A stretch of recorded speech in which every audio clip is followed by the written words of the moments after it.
Hi, welcome to the Baynet. My name is Mason Short. Tonight with me I have a very special guest running for Congress, Mr. Chris Palombi. Chris, how you doing tonight? Good. How are you? Thank you for having me. Good. Thanks for being with us. So tonight, we kind of just want to ask some questions. So the first question I want to ask is, what improvements do you think need to be made to the education system in our jurisdiction? Thank you. Good question. Unfortunately, with our district, the public schools in general are doing above average national standards. So we have great schools in the district. Are there improvements that we can do? Absolutely. We can always seek to find ways to improve our school systems, to better our students, the quality of education for them as well. A lot of things that I hear from teachers in regards to the federal side is that there's too much federal testing, there's too much federal standardized testing, and they want to have the ability to teach the students' ability, and I agree with them. We should empower teachers. I learned myself with my couple years that I served being a teacher. It's an overwhelming task, and I definitely feel for our teachers and appreciate them very much. But let's let them teach to the ability of their students and make sure that they have a quality education, and see what we can do to kind of leverage those couple weeks a year where they have to switch gears and tailor that towards them. A couple other things too is VOTEC, vocational training, making sure that we're setting our students up for success, that maybe they don't want to go to college or they want the hands-on work to go right from college. I think that's a great benefit for our workforce and our economy. Same thing too is I hear from a lot of individuals that they would like financial literacy to be mandated within secondary schools. So that's a big thing as well. Now, as for the current situation that we're in right now with COVID-19, and we have virtual learning and hybrid learning, it's been a tough situation for parents, especially those now who have to work from home or they had to take a leave of absence to work with their students. And it's brought the discussion of school choice. And I do agree with that parents should have the option to determine what's best for their student. And just because they live within a particular zip code, that shouldn't dedicate the student to absolutely have to go to that school where they live. They should have the option, should have some flexibility and options for them. And again, like I said, students learn in many different ways, so we want to make sure that we are not just empowering the students, but empowering the teachers and make sure that the quality of education is top-notch, not just throughout our country, but throughout our district as well. Now, with that being said, another big thing that we need to look into, especially with the coronavirus situation, is our infrastructure for broadband internet. It's unfortunately sad to see how many residents throughout our whole district are still without broadband internet access right now, and I feel for those students because they're held at a great disadvantage right now, especially with this early start of the school year. And so we need to make sure that we have some federal funding to help make sure that we have that and accommodate and help everybody as much as possible so we can make sure that everybody can prosper. Yeah, those are great points. Yeah, I'm excited to hear your thoughts on the rest of our topics tonight. Thank you. Thank you, Chris. Thank you.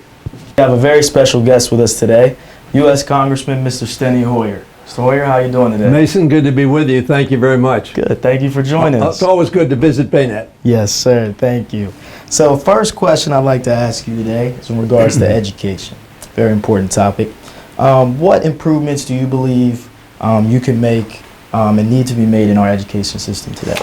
Well, I'm a believer that education is the strength of any community or state or country.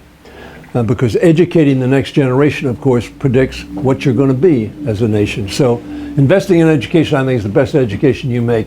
Frederick Douglass, born a slave in the state of Maryland, Talbot County, and left and became a free man, said it is easier to build strong children than it is to repair broken men. A very profound thought. And what he meant was, the Bible says, if you train up a child in the way they shall go, they will not depart from it. I don't know that that's always true, but I think if you don't train up a child with the values and the skills and the information they need to succeed in society, that they won't be successful and your society will not be successful. So investing in education, particularly, as you probably can glean, my wife Judy, who died in 1997, was an early childhood educator. And she believed that to her core. And I believe if you get children early, that's why I think we need pre-K, not just K, but pre-K and early childhood education. Because the scientists tell us a baby out of the womb is a sponge. And they start learning, Mason, right then. So I think we need to continue to and invest in our children in education. Number one investment we can make as a society. All right, it's very strong thoughts. Thank you. I appreciate that. Thank you, Mason. Definitely. Now at this point, I'd like to introduce our interviewer for the day.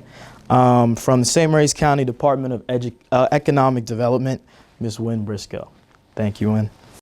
Hi, my name is Wynn Briscoe, and I am the Regional Director for the Small Business Development Center for the State of Maryland Southern Region. And today I have the pleasure of introducing and interviewing Mr. Hoyer. We're going to go through some questions and just speak freely. Let us know how you plan to respond when it comes to your current and your former history, as well as for the future for re-election. Sure. Okay? Number one, we're going to talk here, small business. Small businesses have taken a major blow through this pandemic, and many have been forced to shut down for good. Are there any programs and incentives that you'd like to support or propose that might help small businesses if you win this year's election? Well, when I win this year's election, I know you meant to say that. Yes. Let me say that, first of all, you and I and all of our friends and neighbors and family are living through a crisis we've never experienced in America before. And that sounds like a pretty big statement. We had a national depression back in the 30s. We've gone through World War II, World War I, the Civil War. We've never shut down our economy. Never. Through all those crises. This crisis, we in effect shut our economy down. Right. We said you cannot operate, you cannot have people coming into your business, you can't operate your business. And so we had millions of people laid off. And small businesses, of course, took one of the biggest hits because by virtue of being small, they had a relatively small volume of business to pay their overhead, pay their salaries, et cetera, et cetera. So we started responding some months ago in March. And we appropriated dollars, initially small dollars. Interesting, we call $8.3 billion small dollars. They're only small, they're obviously gargantuan dollars, but they're small dollars in the face of a $25 trillion economy that had to be propped up. Right. And so we passed a number of other pieces of legislation. One was the CARES Act. And literally put $300 billion plus into trying to help small businesses with a program we called the Payroll Protection Program or Plan. And what that meant was if you had to, say we had 5 people in this office, that's 5 families that were counting on the payroll of this office. And if they're laid off without any support for the small business has to stop paying them. Not only lay them off, but stop paying them. So we put $300 billion plus in that. We then did another $300 billion because it ran out of money almost in 2 or 3 weeks. Because small businesses were they had no revenue to pay salaries. So they needed those, and what we did was, if you keep your employer or employee, it's a grant. And if you don't, it's a loan. Either way, you can try to keep your business going, but what we really want to do is keep people getting paid. Why? So the grocer could keep operating and selling food. So the Birch Oil could continue to get money for the oil so you could heat your home. I mean, it was March, it's April, it's cold. So in the HEROES Act that is pending, that we passed on May 15th, 4 months ago, and the Senate unfortunately hasn't passed a bill. We passed that bill and we put additional money in and we extended the time frame for that program. Unfortunately, that bill hasn't passed and that program has expired, the authorization for it. So I am pressing, and I have suggested, as others have, that we put more money in the program and extend it to at least December 31st. Okay. So that small business can continue to get loans, and even if they got a loan to begin with, they thought this was maybe going to be 2 or 3 months. And here we are 7 months, 8 months later, and they're still struggling. And they're still not fully open. Now, we've opened a lot in this state and around the country, but they're still struggling. And we need to help them because small businesses are the bulwark of any economy. Yes, the large business, they hire tens of thousands of people, but ultimately the shoemaker, the barber, the grocer, all the real estate broker, the single practitioner doctor or lawyer, they are small businesses, and we need to keep them going so that when we get a vaccine and people feel comfortable about robustly participating in the economy again, that those businesses will still be viable. We're going to lose a lot of business. I didn't mention, small restaurants are taking it in the neck. They are. In the neck. Jerry's, over in Prince Frederick. I talk to Jerry Jr. all the time. They're having a terrible time. Now they're open, partially open, limited number of customers they can have. Right. So this is a long answer, but it is so important that we keep those small businesses afloat. Okay. And give them resources at least to stay alive, so when we get the vaccine and when we're safe, they got an office like this that people can come back to. Very true. So the program that you would like to put in place now going for December 31st of this year. Additional sums of money. Yes. Put in the PPP program. Okay. So that, and also allow, initially as I started to say, I don't think I finished my thought, you can only get one loan. Okay. We want it so people can come back because it's gone on for so much longer. Correct. In order to keep them alive, they're going to need some more money. It's very true. One loan typically will not sustain them. Exactly. So they're going to need something. Because it was expected to be a shorter term. Yes, absolutely. Well, thank you for that. You bet, Win. So I have great compassion for a lot of the small business owners and their employees that throughout the district because they were forced to shut down. Their livelihoods were greatly affected by the pandemic, and the tough thing with them as well is that you have big companies like Walmart and Target and Amazon that they were able to stay open, but they were told to shut down. And I spoke to a small business owner that she owned a fashion boutique, and she was told to shut down, facing eviction, and the troubling thing with her was that she would have no more than 5 people within her store at a time, but yet Target was open, and anybody can go and walk through the store. They can try on clothes, go in the fitting room, put it back, and she's like, well, why couldn't I open? It's kind of what we're doing as well. So I definitely feel for them, but I do agree that the PPP program that the federal government helped out, the loans, and same with the state, was a great benefit to them. And because of that, we had many small business owners whose businesses, and for them to be able to maintain their employees, they were able to survive throughout the summer and possibly even longer. So that's a great program that was there. Now the good news is luckily the coronavirus numbers in Maryland are declining. You have the COVID-19 infection rate that's been declining since early May. Unemployment rate has been declining as well. It was at 6.6% in August from its peak back in April when it was 9.9%. We have about 205,000 individuals though that are still unemployed due to this pandemic, and we want to do whatever we can to get that number back down to 0. And luckily I think we're on the right track. Everything's getting open. Hopefully the numbers continue to decline and we can move on and get past this pandemic and this virus. But like I said, we're on the right track, and we need to continue to work and find ways to increase consumer confidence, to help spur new job creation, which will shore up existing small businesses while maintaining everybody's safety as well. And with the long goal is to fully reopen. And I think small businesses, they're great. They're great to our local communities, and our local communities thrive when our small businesses thrive as well. And so it's great to make sure that our dollars stay local. So a couple other things that I like as well, now this is going to be done more at the individual level or the local level, is the local, like spurring up local co-ops for growth, or having regional online marketplaces with made in America type goods to compete with the big companies like Amazon and so forth. And I think those are great ways to get back in the direction, to get everyone back to work, to make sure that we're protecting our small businesses, because they drive everything. Right. It's very true. Thank you for that answer. There have been many protests around the country and even in our own backyard, St. Mary's, Calvert, Charles, Prince George's, and Anne Arundel counties, with people expressing concerns for changes within police departments and spotlighting equality in our country. With changes, what would you like to focus on to try and create positive momentum that would unify this 5th district?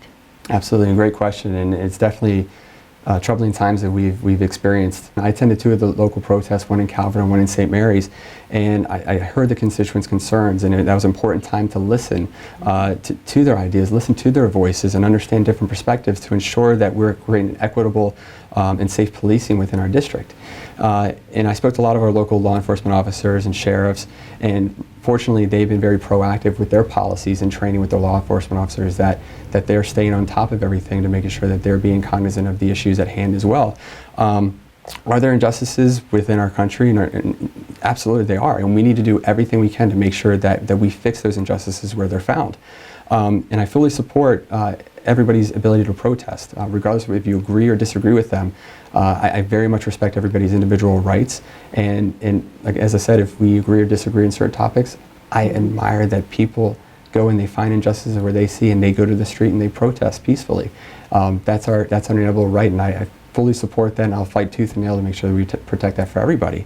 And as I said, our Bill of Rights, they're intended to give every individual, regardless of their identity, their religion, their creed, their race, the ability to prosper. And we need to ensure that those liberties are being protected for all Americans. Now, for me, I'm a former law enforcement police officer, so I understand a lot when it comes to the training, to how they work, how law enforcement functions. And are there ways we can improve the system? Absolutely. We can provide much better accountability and transparency within our law enforcement departments. We absolutely need to work towards eliminating excessive use of force, as that is paramount to making sure that we have a good relationship with community and law enforcement. And again, law enforcement, we're there to protect and serve, and that's the #1 absolute thing. And you hear a lot of discussions about defunding the police, and that's been going on throughout the country. And the places where they have looked to defund the police, you've unfortunately seen some spikes in crime, where you've seen businesses affected by it too. And to where it's hurting those communities. So to me, my solution is not so much defunding the police, but we should be looking to help fund them for training. Now I know it's tough because right now we're about $26 trillion in debt, and federally we're hurting that aspect, so there's going to have some give. But police are an integral part in our society, and we need to make sure if we're going to solve these solutions, we have to go to the root cause, and I think a lot of it is continual training for them. As I said, I'm a former federal law enforcement officer, and my time in the police academy, it was fantastic. We had great training. We did defensive tactics. One proposal I heard from somebody recently was, well, maybe law enforcement, when they go through the academy, maybe they should get a purple belt in jiu-jitsu. And a lot of my law enforcement officer brothers and sisters that I've spoken to, they said, that's a great idea. That's a great concept. But we did a lot of scenario-based training where they put us in different scenarios. They had different actors. They had lights and sounds and sirens to really enhance the stress of the situation, to make sure that we knew how to properly go in, calm, carefully, and de-escalate situations. And we were taught verbal judo. And these are those kind of training mechanisms that, if you reinforce those over time, that will help with the officers' mentally and cognitively be ready for the job at hand day in, day out. And other ideas I have too is, when I was a Capitol Police officer, when I first started working there, we started standardizing 10 codes, because we had a lot of federal departments that work right there in Washington, D.C., and everybody had their own 10 codes, so we started going to plain English. Well, maybe that's something that we can do in regards to deadly use of force. We can maybe nationalize that. I think that is something that's across the board that could be looked into, and it's educating the population, the citizens, to say, hey, this is the use of force guidelines. These are what your rights are in these situations. We need to have that discussion with all parties. But also too, another big thing is community policing, and this has been a concept that's been around ever since I was in college and prior. What can we do to better do community policing, so where you're not just seeing a law enforcement officer sitting in their car on the side of the road pulling somebody over, but you're interacting with them, you're engaging with them, we're humanizing everybody from the community and police officers. Again, police are part of the community, and we need to make sure that we're building bridges and not building walls. So what are things that we can do with that? We can promote ride-alongs. We can promote public service in a campaign to keep the public informed when policies are changed, and also have members of the community have an outreach program to see, hey, if there are certain things that they don't agree with certain policies, that here's the process to go through to change those and help benefit everybody. So we need to work on building relationships too. And another idea that I had, and would like to do it eventually soon, and I talked to a few of my friends locally in the community, was, was with the whole situation that happened, unfortunately, this year, with the animosity between with communities and law enforcement officers, is why not have something? Let's get an event. Let's have something with law enforcement officer, whether it's a sport jamboree where you have kids involved, you have a law enforcement officer involved, maybe one law enforcement officer per team, and they compete, they participate, they humanize. You get to see that we're all humans in this, and we have to work together to strive for a better union. And so us for administratively too. Unfortunately, law enforcement officers have a high divorce rate. Suicide rates have gone up. In 2019 alone, we've seen double the amount of suicides with law enforcement officers than we've seen deaths on the field. And that's a troubling thing. So we need to make sure that we are having psychological and mental checks to make sure that, again, that they are cognitively and mentally ready for the job, and who day in, day out, is they don't know what they may experience from those. So there's a lot of different things that we can do, but again, we need to work on bridging the gaps and building bridges as a community, because I do believe police are an integral part of our society for security and stability. Is it true? Well, I think the 5th District is more unified than some districts are, that's for sure. A horrendous act occurred. And it occurred so that everybody could see it, because it was videotaped. And we saw a policeman kneeling on an African American's neck, saying, "I can't breathe," for 9 minutes. This was not a minute or a 30-second scuffle or somebody. It was 9 minutes of kneeling on that George Floyd's neck. And America became outraged, and the world became outraged. And there was much more talk about systemic racism. Racism that people of color, and they can be African Americans, they can be Indians, Asian Indians, they can be Asian, they can be Hispanics. People of color will tell you, and you know this, Wayne, every day people of color face racism. It doesn't have to be a George Floyd event. It can be a little slight. It can be waiting on somebody third because they can wait longer. Women experience the same thing every day. So let me say something first. What people are doing is demonstrating for justice. That's very American. That's what America's about. That's what the First Amendment is about. But let me tell you what the First Amendment is not about. People committing violence, destroying property, attacking other persons or the police. That should be no part of a demonstration.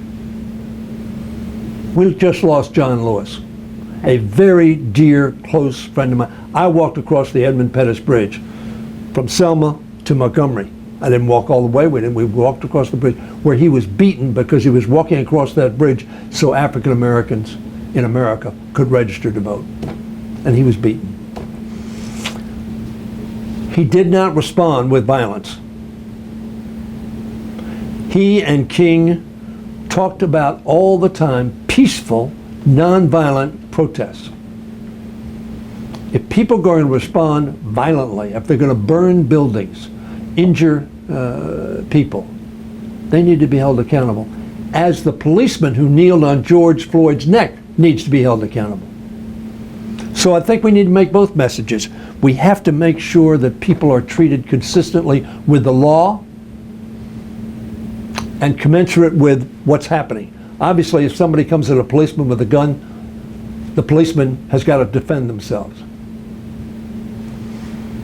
And we have to make sure that nonviolent protesters are not pulled off the street by unmarked policemen and put in unmarked cars so they don't know who took them or where they took them. So we passed a bill.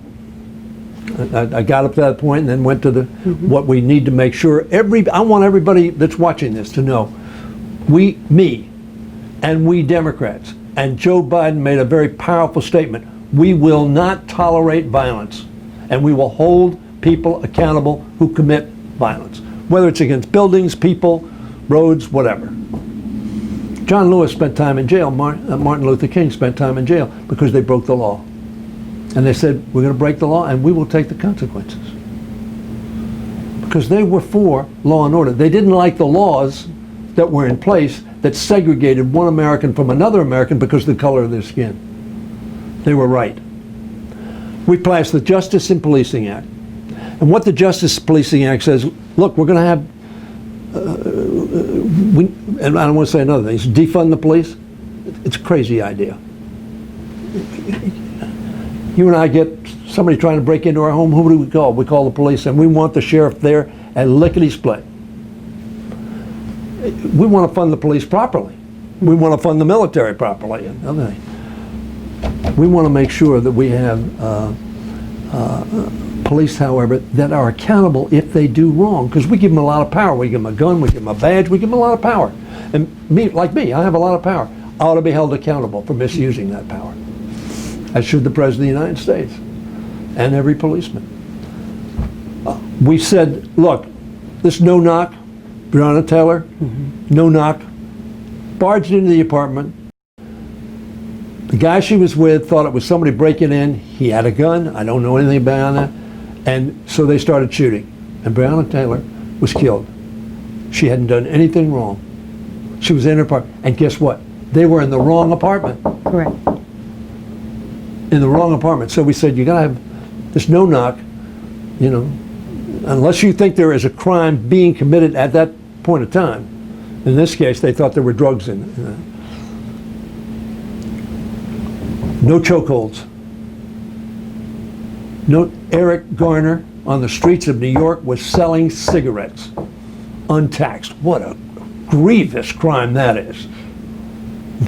Think about that. Somebody selling a cigarette without paying the tax on it. Choked to death by the officer, and there were a number of officers around him. Choked him to death. And there are a lot of examples like that. And when you see it on TV, you say to yourself, that's not right. So we put the Policing Act, accountability, training, having proper ways of dealing with people. In those two cases, neither of them were violent. Everybody saw that Floyd wasn't fighting back. He wasn't doing anything. He couldn't do anything. Right. And there are 4 officers standing around. And what kind of fear is that? So the Justice and Policing Act we passed, we sent it to the Senate. They haven't touched it. They haven't taken it up. They haven't debated it. We would hope they would take it up. We would have a legitimate democratic debate as to what the best policies are, because we know the overwhelming majority of police are good people doing their duty. But let me tell you, in Congress, there's some bad people. Not very many of them, but some do wrong. One was convicted, Republican member from New York, of insider training and pled guilty. Accountability. Whether it's a member of Congress, whether it's a lawyer, whether it's a doctor, whether it's an Indian chief. Accountability. I hope we would pass that. And then we need to deal with the larger issue. King made a very profound statement. Content of character, not color. You and I both know there are bad white people, there are bad black people, there are bad Indian people, we're human beings. The Bible tells us we're born with an original sin, but whether you believe that or not, we know that human beings of whatever color, whatever nationality, whatever race, some of them do bad things. Not based upon their color, but based on their character. Mm-hmm. And King said, judge on character, not artificial distinctions. And we have to get at that in America. This nation is becoming browner. That's a fact of life. That's fine. It also became more Irish over the years. It became more Italian over the years. It became more German and Pole and all the immigrants who came here. Almost every one of them had a hand put in their face, don't apply. In Boston, Irish need not apply. In Providence, Italians need not apply. Almost every immigrant group, except the very first, have received rejection. We need to deal with that systemic sense that somehow if you look different than me, you're not as good as me. That's not right. That's not American. We hold these truths to be self-evident, that all men, and even in the Supreme Court case that Roger Brooke Tawney, such a terrible case, said, if the founders were living 70 years later, in that case, he said they would have used the word humankind. That would have been the proper. We hold these truths that all humankind are created by God, equal, and should be treated on the basis of their character and their performance. That's probably too long an answer. I'll end there.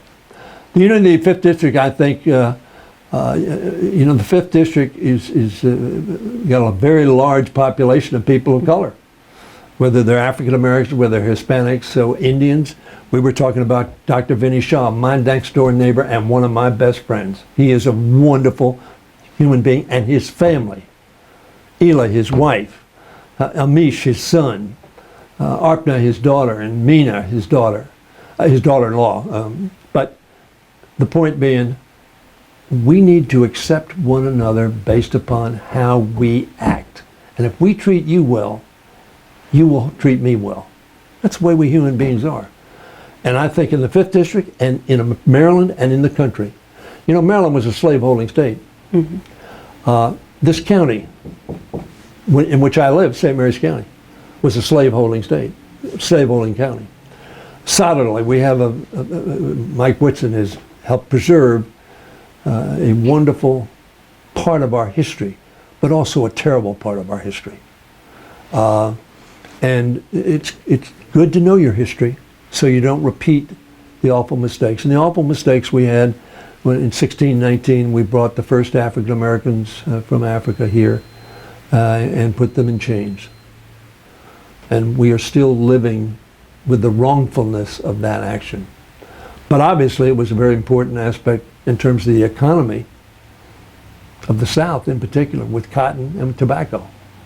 Very labor intense. So we need to live a life that most faiths teach us. Love your brother as you love yourself, or sister as you love yourself. Mr. Hoyer, there's been a recent Washington Post article focusing on how long you have been the longest serving Democrat in the House of Representatives. Do you believe the amount of time, which is 39 to 40 years, you've spent in office helps your district? Why or why not? Well, I absolutely think it helps our district. The reason it helps my district is because I think I learn more every year. Hopefully all of us do that. How to better do my job. To better understand the challenges that confront our county. My district is a very diverse district. We've got the shore, we've got St. Mary's County with a huge naval base in not only Pax River but St. Indigo's. Indian Head, over 3,000 people are dependent upon Indian Head, 24,000 or so dependent up or down. I've fought very hard, very successfully for those bases. We've had great victories in the base closure acts. I think I know better. The FBI building where we're trying to get in Prince George's County, which will be a huge benefit for FBI workers who work in St. Mary's County, because their commute will be a lot shorter. Metro, critically important to our region. I was very involved in funding that. I know what it needs. So I think that the fact that I'm the majority leader, not just that I've been there a long time, but I'm the majority leader, I like to think when I call up a member of the Appropriations Committee or any other committee, I schedule their bills, and I call them up, I say, my district needs this, that, or the other, then it makes a difference. So experience does count if you have somebody who's learning and doing. And the voter will have to make that determination, obviously. Is Hoyer up to the job? Is he vigorous enough? Is he continuing to fight for us? We have a large number, over 60,000 federal employees. If you asked a federal employee, they would tell you who's the hardest fighter for federal employees in the Congress of the United States. The probability is they just say Steny Hoyer. And first of all, I've been there a long time, but B, they've seen me since my first day in Congress fighting for them. So I think the answer to that is emphatically yes. But the voter will ultimately make that judgment. Okay. Mr. Palombi, you have not served in public office before. Do you see this as a benefit to your district? Why or why not? Yeah, while I have not served in political office, I do think it is a benefit to the citizens of the 5th District, though. Okay. I'm not a cookie-cutter politician, that's for sure. I have no corporate or no lobbyist obligations. I'm unbought. And if elected, I'll truly serve the constituents within our district. So I've been in the workforce, both in the public and private sectors, since I was the age of 15. And more recently, I've been a law enforcement officer for 5 years. I've been a mentor as a coach with our youth sports and ice hockey for nearly 12 years. I've been a self-taught web developer programmer for 8 years. I've taught for 2 years. So I've dabbled, I've been around and have a great wealth of experiences in different industries. And I think with those experiences, it's better understanding, it's having that recognition of some of the issues that we do have within our communities, within citizens in general, because of having a little bit more of a dynamic and unique background.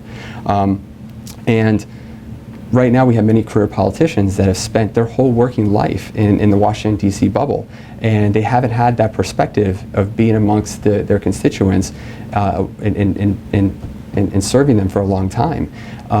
In Congressman Hoyer's case, I mean, he's been a professional politician since Lyndon B. Johnson was president. Mm-hmm. And not taking that from him, that's a great experience, but you know, we need to have somebody in there who is taking the time to listen to their constituents, and that's been the unfortunate thing that I've heard a lot is there's not outreach. There's been a lot of citizens that showed me letters that they've received from his office, and they're cookie cutter responses that they're not replying to their inquiries, and it's taking that time to get back to that standpoint, to listen to them, to hear their thoughts, not doing what's best for me, but best for the citizens, serving the people.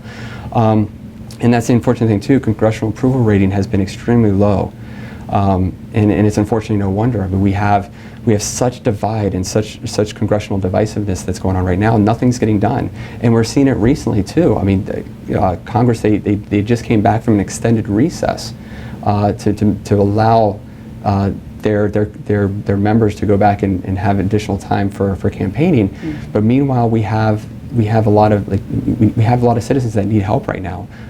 As I said, there's been some citizens that they weren't able to get the PPP loan program who need it very badly, and they could have easily gone in there and they had a skinny bill. It was proposed by 25 Republicans, 25 Democrats, that was stripped down to say, hey, let's support the PPP program. Let's get more funding to it. Let's help education to get infrastructure for broadband access. Let's help out those in the medical community who've been to make sure that they have the equipment they need too. And unfortunately, leadership on both sides rejected from even hearing that rank and file legislation. And it's infuriating because it's too much of the political partisanship where they're too busy worrying about who has leverage over the other party instead of doing what is best for the citizens.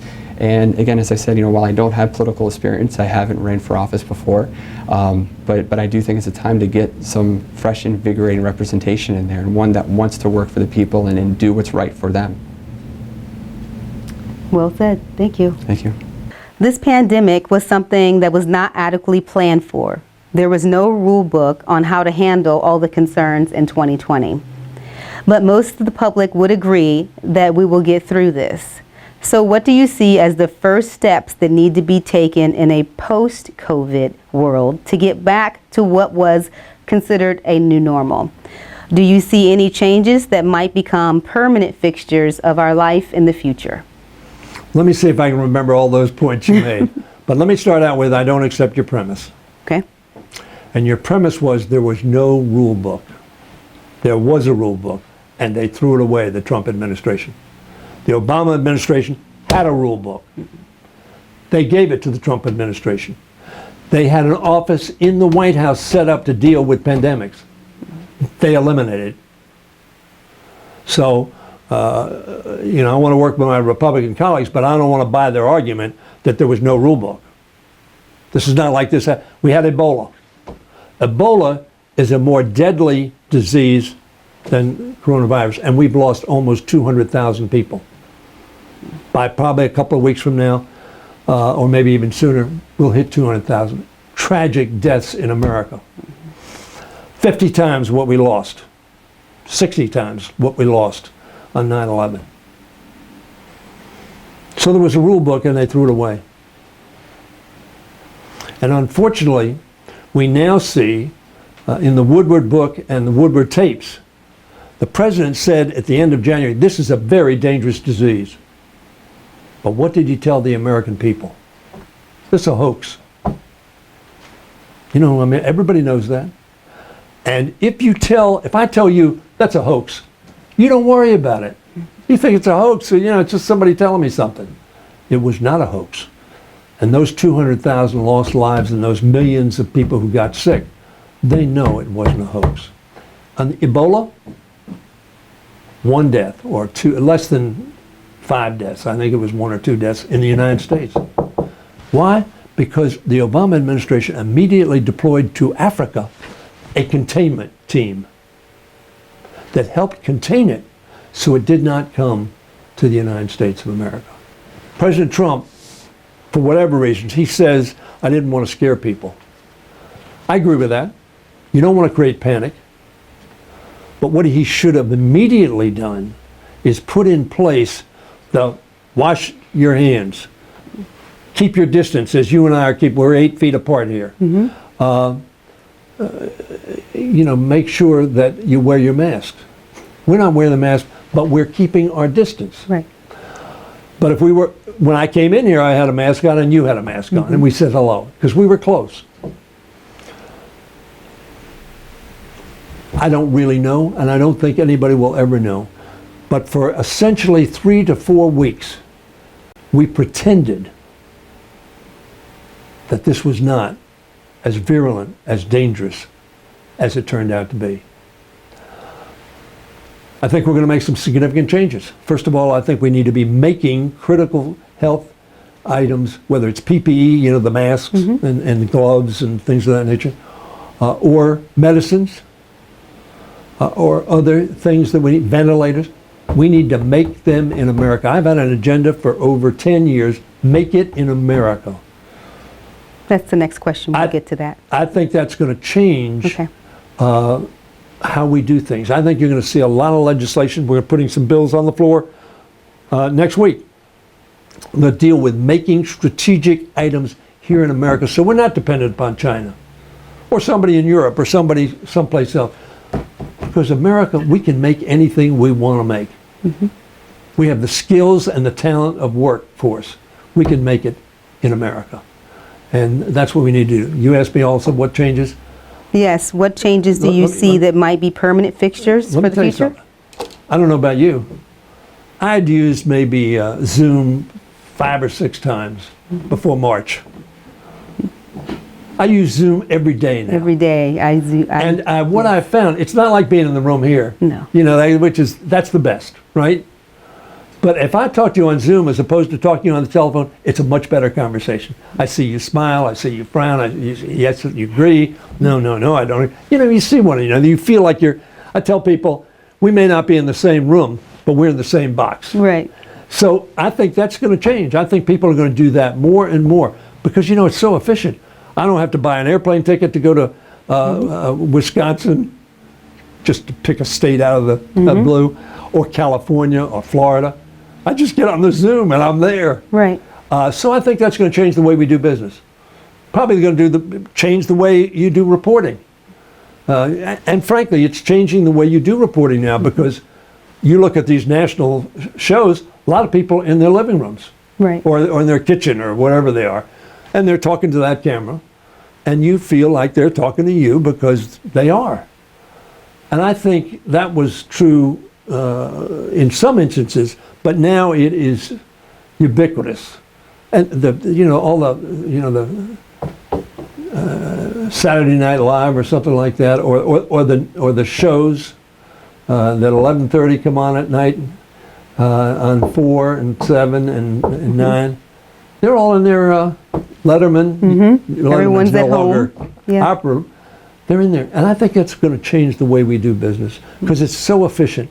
Now, there's nothing that replaces, in my view, personal contact, being in this room together, sitting around this table.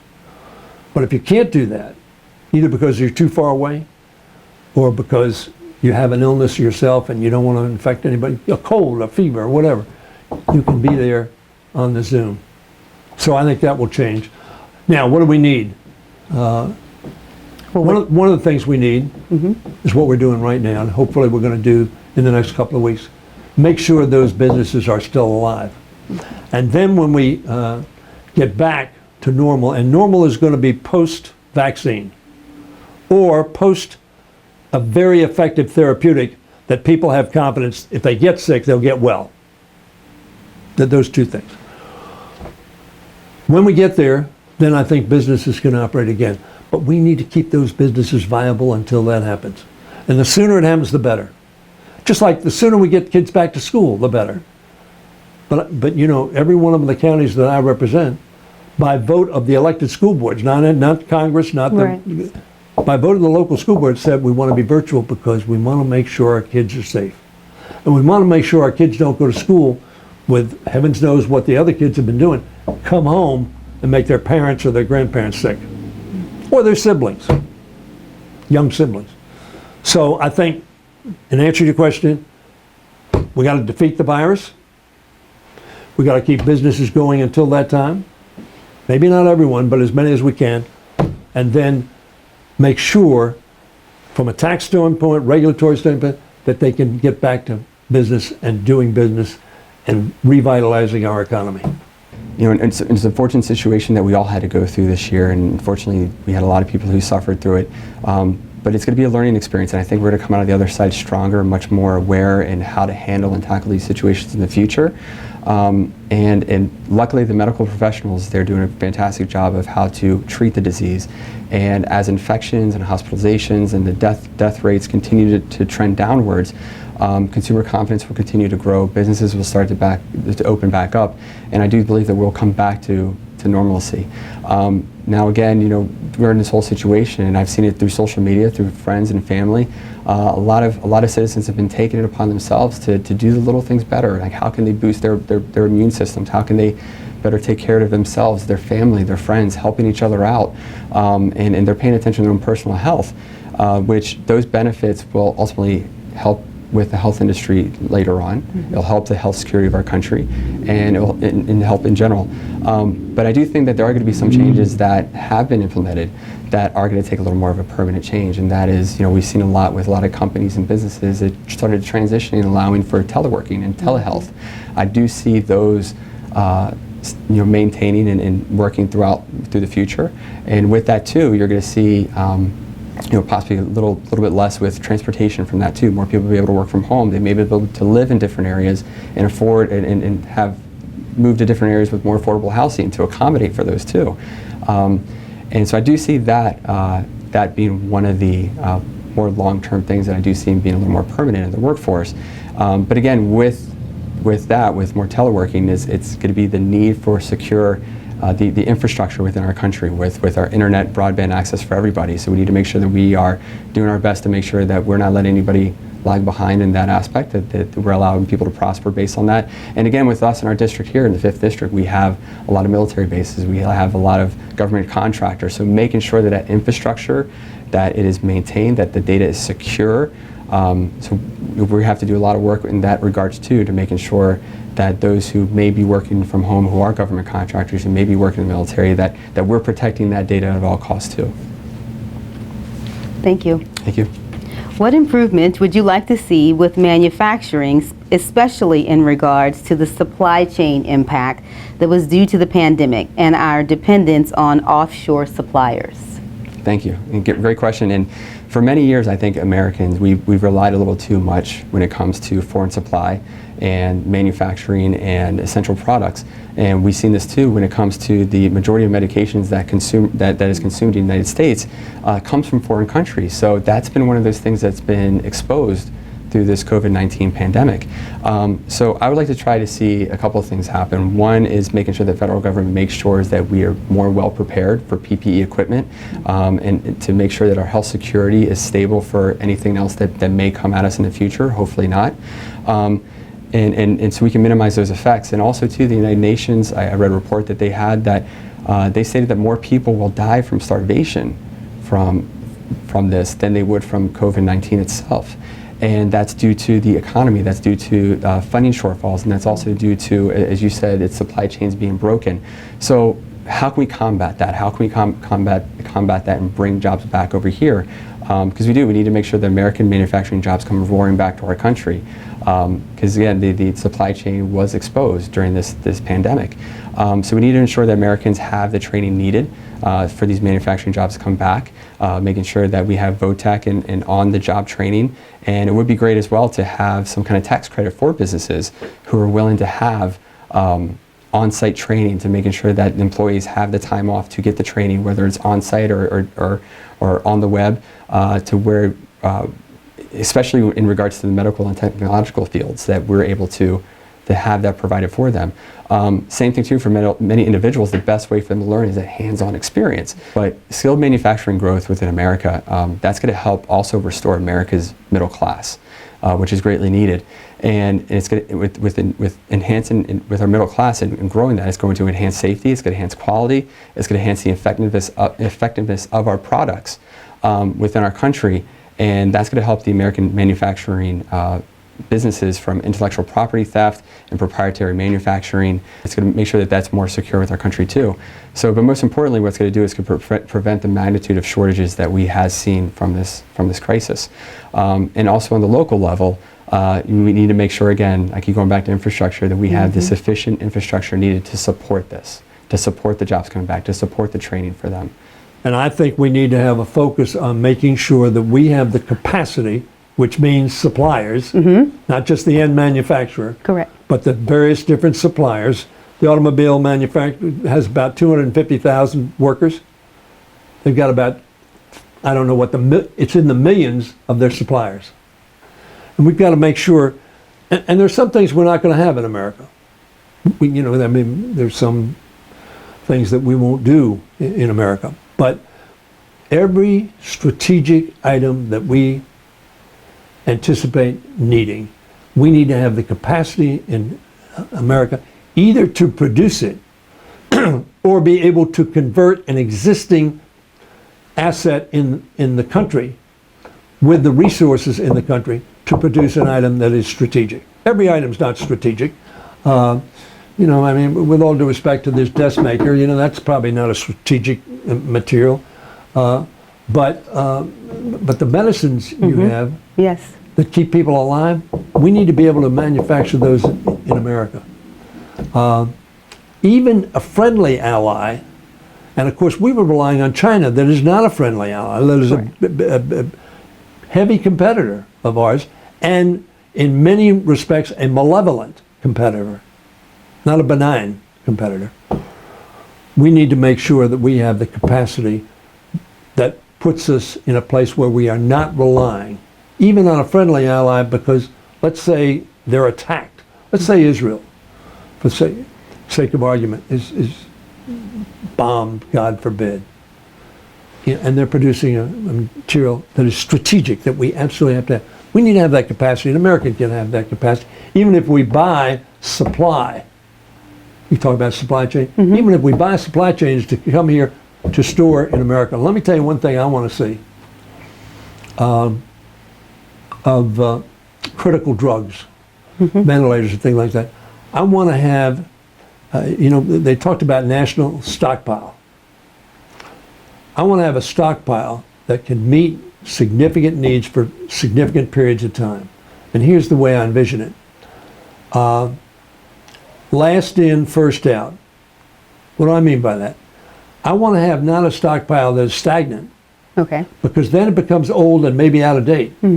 I want to have a stockpile that puts out the door at the same prices as the wholesaler over here would sell it to the retailer. I want it in here, out here, same, 5 in, 5 out. so we keep it fresh. And it just happens to go through the warehouse or the stockpile. And there are other ways we can do this. But America can do it. America has always overcome adversity. We're a genius nation in many ways. So many of the things, televisions, they're all made overseas now. We invented television. And all the things that we invented, and it's really sad that we're not making them, because, you know, if we're not making them, our American workers are not working. Correct. And also we have to retrain people, because when I have new, like I'm using Zoom, well, I was trained on how to use Zoom in March and April, and now I love it. And so we have to make sure that people have the skills necessary to get jobs in the 21st century. In March, I testified before the Small Business Committee in the Senate, and I was one of the panel subject matter experts regarding the supply chain and the coronavirus impact. And that was the key element, was that offshore was so dependent on our primary medications and our primary electronics. So if we look at the devices that we use every day, whether it's your cell phone or whether it's anything that's critical even for national security, the majority of the electronic components are made overseas, primarily in China, and how the impact of the virus has tremendously crippled and could be a significant detriment to this country. And so would there be any incentives that you could foresee in the future to bringing it home? Vice President Biden talked about it in a major speech he gave that said, in terms of strategic items, he wanted to have sort of carrots and sticks. Carrot of tax incentives to be here. People are not going to make things in America if they can't make a profit. You know, it's just pie in the sky to say make it in America, but if somebody overseas is making it and selling it for 25% less, the manufacturer here is going to say, I can't compete with it. So we have to make sure that people can make a profit. That'll deal with taxes and regulations. And I say that in my Making America agenda. Because you're right. We need to produce those strategic items. I'd mentioned both of them. You mentioned both of them. Pharmaceuticals and electronics. Right. Critical. And you're right. This is an amazing machine. When I was growing up, and when computers were coming in, this would be larger than this room. It's amazing. Now, you know one thing that led to this miniaturization? The space program. We spent a lot of money in the space program. It had to be light going up, right? So you had to make it small, and also you had a very compact area. You had to make it small. So necessity invented this miniaturized, but it is so powerful. Right. So powerful. And it's going to get better. But we need to make it here so we can assure that we have that supply, so we're competitive. Yes. And we can defend ourselves. And it would be great to have, even if SBA was to governance this, if there was a bank of suppliers and a bank of buyers where you could buy here and supply here. And they knew that if they made it, they had a buyer upon request. So that is good. Now that's the strategic, the warehouse I was talking about. Yes. That was my suggestion to the Senate in March. Because the stockpile would be the buyer and then sell at the same price. So Correct. It'd be a zero-sum game. Nobody was either making more or getting less. But what you would have is you would have that stockpile there. Yeah, I agree with you 100%. We're on the same page, sir. That's good to know. Terrific. Thank you. So what do you see? Great to be with a Briscoe. Appreciate that, sir. What do you see in the future in regards to our current immigration laws, including DACA, if our current administration is elected for a second term? Thank you. And immigration reform it's been a long time coming. And DACA was enacted under President Barack Obama in 2012, and it's been 8 years since that has occurred, and nothing's happened since. And it's up to Congress to make sure that they come up with proper and responsible immigration reform to send to the president's desk, and Congress's job for them to duly legislate that and go for a vote and have any changes to the immigration laws. And the the congressional inaction to immigration has led to the DACA recipients being in limbo right now. And the only way that we can get any sort of meaningful reform is having bipartisan solution, one that is multi-pronged approach, and making sure that we are increasing security and conditions at the border, while also making sure that we are processing the legal backlogs of applications right now. And that's going to determine the multitude of undocumented individuals to allow to come in with the country. And we have a lot of individuals right now that are still within the process to become citizens, and they should come first and foremost. They went through the process.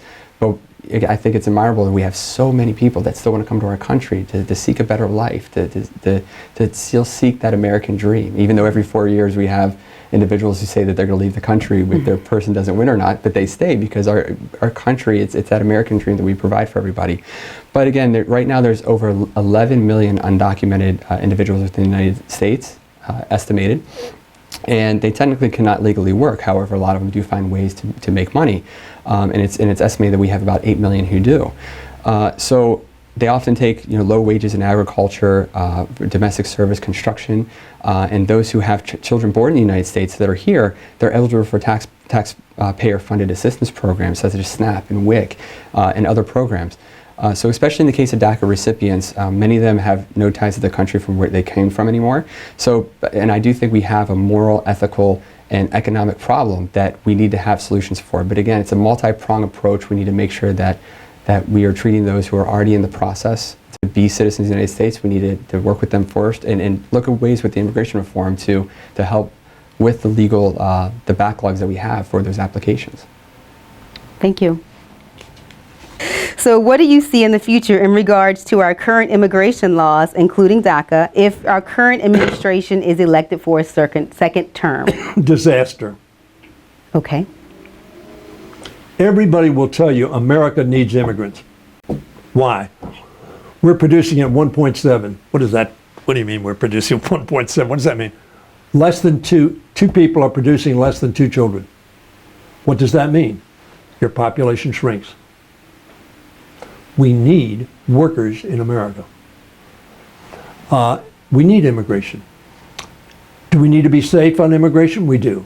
Do we need to make sure that people who are coming into America are not terrorists, not criminals, not people who are going to harm our society? We do. But we need comprehensive immigration reform. There's not a Republican in the Congress of the United States who won't tell you the immigration system's broken. There's not a Democrat that won't tell you it's broken. About 7 years ago, a comprehensive immigration bill passed the United States Senate with a bipartisan vote.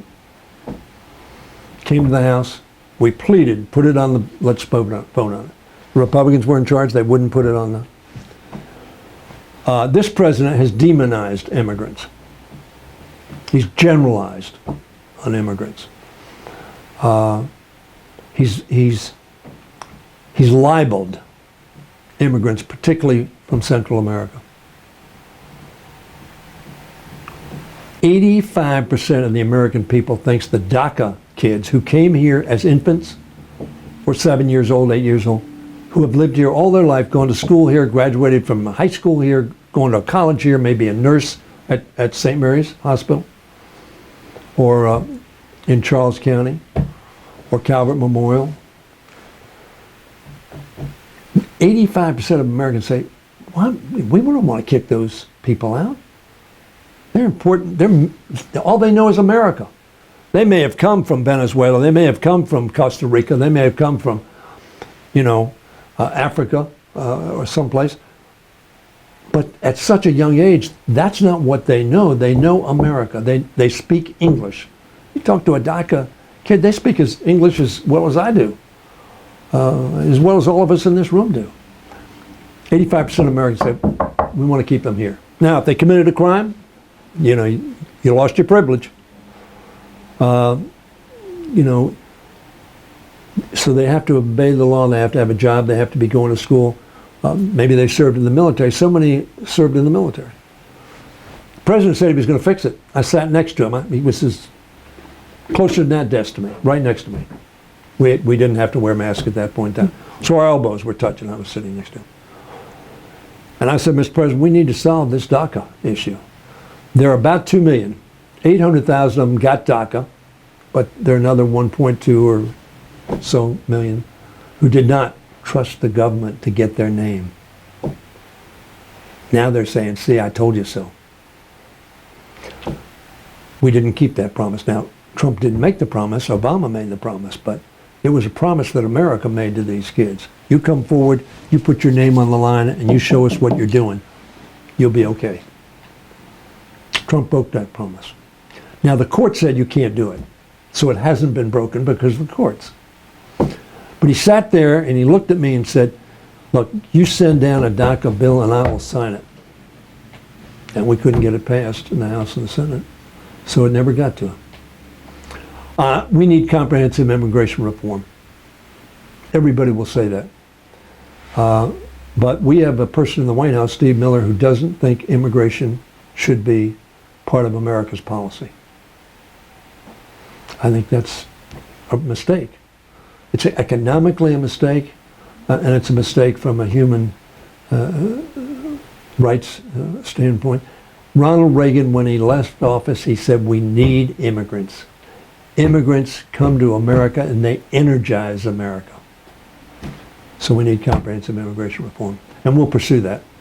The base FHA loan limit for St. Mary's County is $347,300, while the FHA loan limit in Calvert and Charles counties are $510,400. The high balance in Calvert and Charles are $765,600, and we do not have a high limit in St. Mary's County. If you are elected, will you remedy the major disparity in St. Mary's County for FHA financing?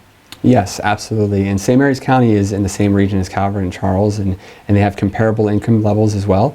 And I do agree that St. Mary's County should have the same standards as Calvert and Charles. And we have individuals that live in Charlotte Hall that one may be on one side of the road compared to the other, and they have to abide by completely different standards. So yes, I agree, and that is something I will absolutely support in Congress. Thank you. Thank you. Well, obviously all over the country we have such disparities, as you know, and we have to deal with that. It's a complicated issue, as you probably know. Mm-hmm. And you've talked to people, I'm sure, in your line of business, in what you head up for the county.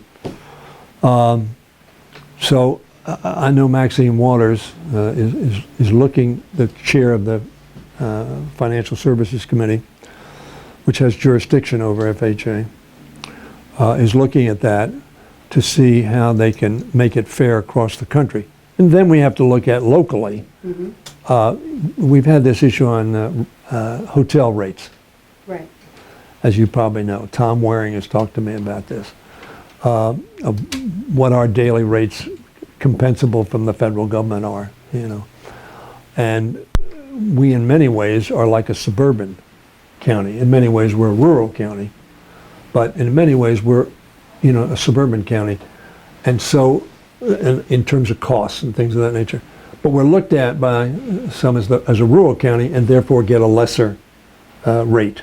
And we need to work on that to show that, in fact, to the decision makers, that we are in as competitive a field as is Calvert County, for instance. Now, Calvert County, I think the average home price in Calvert County is probably more than it is. I don't know those statistics, but you probably know. Northern Calvert is a little more. Yeah. Southern Calvert is less. Yeah. So. Well, Northern Calvert, you know, has For sure. a lot of really 5, 6, 7, 800,000, 900,000 homes in, as you say, northern Owings and Dunkirk, right. Dunkirk. Right. So what you have to do is you have to show the people who are making the decision as to why we ought to be more available to higher prices because we're building higher price homes here. But Right. it's a little, let me give you a, Well, that 347 is very close to our median home price here in Right. St. Mary, so it puts people very close to the threshold of not being able to afford a home and having to put conventional, typically 20% down if they can't go FHA. and very few people can get 20% Exactly. down. So then it limits people actually. They can service the mortgage, but they can't get a 20% down payment. Exactly. So then it prevents home ownership Yep. with this lower threshold. And so we're looking at that as a disparity between the three counties is now we have people who can support a mortgage, but because the loan limit threshold is so low in St. Mary's County for FHA, just having to put 3.5% down compared to the other counties, then now they're stuck renting and they're not able to afford the home. So it is a concern because home ownership is a way of wealth, just like having an entrepreneurship. So It's a way to build capital. Exactly. Absolutely. Exactly. So it's almost prohibitive. Yeah, but you put your finger on the problem of the challenge that the regulator, the FHA person has, and the legislator has in terms of looking at this. When you say the median price of homes $347, what's the median price in Calvert? Just a little less. But because of all of Calvert? Of all of Calvert, it's Okay. going to be about that or higher because the northern part of the county is what's bringing that up. And what's happening is Yeah. they look at Countywide. I haven't talked to anybody, as Calvert being much more of a suburban county, Sure. and St. Mary's would like to look at itself as a rural county. And it is a rural county. In many, you could drive miles through land. But the price for that is, you got to, somebody said, well, that's a rural county, we'll give a lesser price there. And this is essentially a suburban county, i.e. Owings, Dunkirk, Wason's They Corner. probably will have to look at it from a broader picture. Like the majority of Calvert County is rural development qualified, right? Where you can get a rural development USDA loan Right. in the majority of Calvert County, even if you are in a higher area, right? So, but not in St. Mary's County because of the density. So Lexington Park in certain areas don't qualify for 0% down rural development Right. because of the density, but you're still just as rural. Right? So we have to look at disparities between the counties and the different loan programs and how we want to be able to have home ownership, which is very key. But those two programs almost contradict each other. Do you see that? Well, let's you and I talk about it. Let me look into it. Okay, absolutely. Because in Lexington Park, you mentioned, Yes. they have a 22,000 person employer whose average salary is somewhere around $100,000. Because we have so many scientists, Correct. PhDs, mathematicians, highly skilled Right. personnel. We have a like high that. STEM career here, Right. but they can't use USDA. You see I that? gotcha. So But when yeah. you got people looking at this and saying, well, look at this Right. asset they because have. they look like it's a rural, Right. we're in a rural town, right? But Right. when you look at the USDA map that's chopped up, it divides up Lexington Park and none of that qualifies. So, Well, let's talk about it. okay, very good. Thank you so much. Is there anything else that you'd like to say to your voters for the upcoming election? Yes, thank you. Maryland's 5th District needs fresh and invigorating representation, one that's not hampered by special interests or political aspirations, but one that is going to be there and work for you, the citizens of Maryland's 5th District, first and foremost. Like many constituents within our district, I'm tired of the partisan gridlock that we have in Capitol Hill, and it's been going on for 40 years, and it's gotten only worse over time. And it's from both parties. And I witnessed the dysfunction in Washington during my time as a U.S. Capitol Police officer in Capitol Hill. And it's time to end the status quo. And there's a better way to govern. And it's time to bring back true representative government, one that works for the people, by the people. And my political beliefs, while they're not going to be 100% aligned with anybody, we all have unique perspectives in life.